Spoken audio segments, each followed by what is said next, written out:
Hello students, learn with Anshu Agnihotri YouTube channel में आपका स्वागत है। आज हम क्लास 7 की संस्कृत मंजूषा के चैप्टर 5 का अर्थ स्पष्ट करेंगे। इसका शीर्षक है श्लोक समुच्चय। इसका अर्थ है श्लोकों का समूह। हमारे संस्कृत साहित्य में कुछ श्लोक बहुत वर्षों पूर्व लिखे गए हैं, यानी कि शताब्दियों पूर्व लिखे गए हैं। उन श्लोकों में नीतिपरक बातें बताई गई हैं, यानी कि अच्छी अच्छी बातें बताई गई हैं जो हमारे जीवन के लिए अत्यंत महत्वपूर्ण हैं।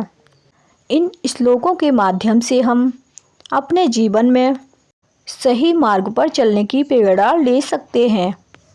तो आइए पढ़ते हैं हम इन नीतिपरक श्लोकों को। आप सभी हमारे साथ इन श्लोकों का उच्चारण करें और एक एक शब्द के अर्थ को भली भांति समझें। वाणी रसवती यस्य यस्य श्रमवती क्रिया, लक्ष्मी दानवती यस्य सफलम तस्य जीवितम।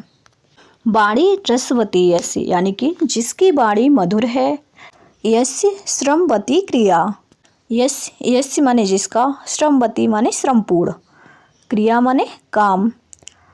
तो जिसकी वाणी मधुर है, जिसका कार्य श्रमपूर्ण है, लक्ष्मी दानवती यस्य, जिसकी लक्ष्मी दान करने के लिए है, यानी कि जिसका धन दान करने के लिए है, सफलम तस्य जीवितम, उसका जीवन सफल है।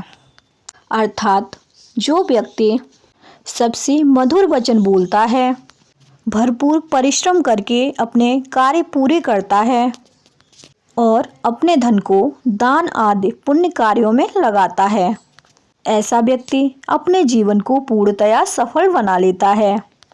अगला श्लोक है यस्य नास्ति स्वयं प्रज्ञा शास्त्रम तस्य करोति किम, लोचनाभ्याम विहीनस्य दर्पणः किम करिष्येत्। यस्य नास्ति स्वयं प्रज्ञा यानी कि जिसके पास खुद की बुद्धि नहीं है, शास्त्रम तस्य करोति किम, शास्त्रीय ज्ञान उसका क्या कर सकता है, लोचनाभ्याम विहीनस्य, लोचनाभ्याम माने दोनों नेत्र, विहीनस्य माने नहीं है, जिसके पास नेत्र नहीं है, जो नेत्रों से विहीन है, दर्पण किम करिष्यत्, दर्पण उसे क्या लाभ पहुंचा सकता है, यानी कि वह दर्पण से क्या लाभ ले सकता है। अर्थात शास्त्रों के अध्ययन का लाभ उठाने के लिए अपनी समझ होना अति आवश्यक है, यानी कि अपनी बुद्धि लगाना अति आवश्यक है। अन्यथा पठन पाठन यानी कि पढ़ना लिखना व्यर्थ हो जाएगा। तोते की तरह रट लेने को शिक्षा नहीं कहते हैं। जिस प्रकार नेत्रहीन व्यक्ति को दर्पण का कोई लाभ नहीं मिल सकता, ठीक उसी प्रकार विवेकहीन व्यक्ति को भी अध्ययन का कोई भी लाभ नहीं मिलता। शैले शैले न मणिक्यम मोतिक्यम न गजे गजे, साधवः न सर्वत्र चंदनम न बने बने। शैले शैले न मणिक्यम, इसका अर्थ है हर एक पर्वत पर मणि नहीं मिलती। मोतिक्यम न गजे गजे, मोतिक्यम माने मोती, गजे गजे, देखिए यहाँ पे गज के दो अर्थ हैं, एक गज माने हाथी होता है और दूसरा गज माने दूरी भी होती है। तो मोतिक्यम न गजे गजे, हर गज की दूरी पर मोती नहीं मिलता। साधवा न सर्वत्र, अच्छे लोग हर जगह नहीं होते।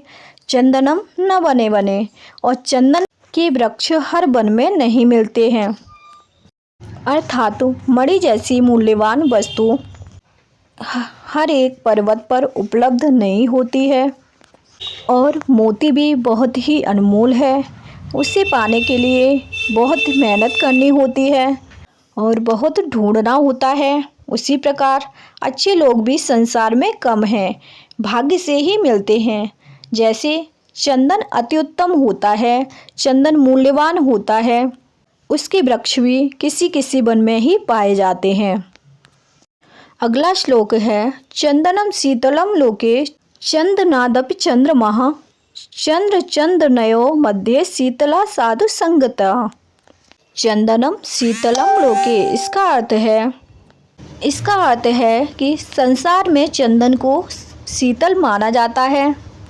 चंदनादपि चंद्रमा, लेकिन चंदन से भी शीतल चंद्रमा होता है। चंद्र नयो मध्य, यानी कि चंद्रमा और चंदन के मध्य में सज्जन व्यक्ति की संगति को अधिक शीतल माना जाता है।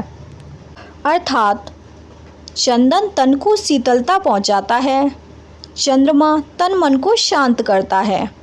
किंतु अच्छे लोगों की संगति सबसे अधिक सुख शांति प्रदान करती है। जीवन में संपूर्ण सुख को पाने के लिए अच्छे लोगों की संगति करें। अगला श्लोक है शरद न वर्षति गर्जति वर्षति वर्षासु निश्वन मेघा नीचः वदति न कुरुते न वदति सुजना करोत्येव।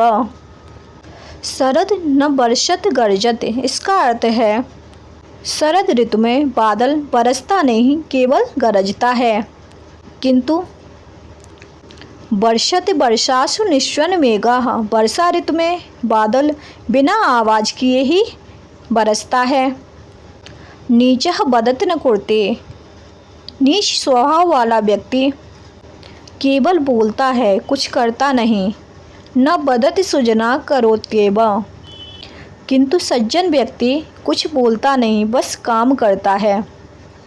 अर्थात शरद काल के बादल नीच व्यक्ति के समान होते हैं, गरजते तो हैं पर बरसते नहीं। जैसे नीच प्रकृति वाले लोग बातें तो बहुत बनाते हैं, किंतु परिणाम कुछ दिखाई नहीं देता।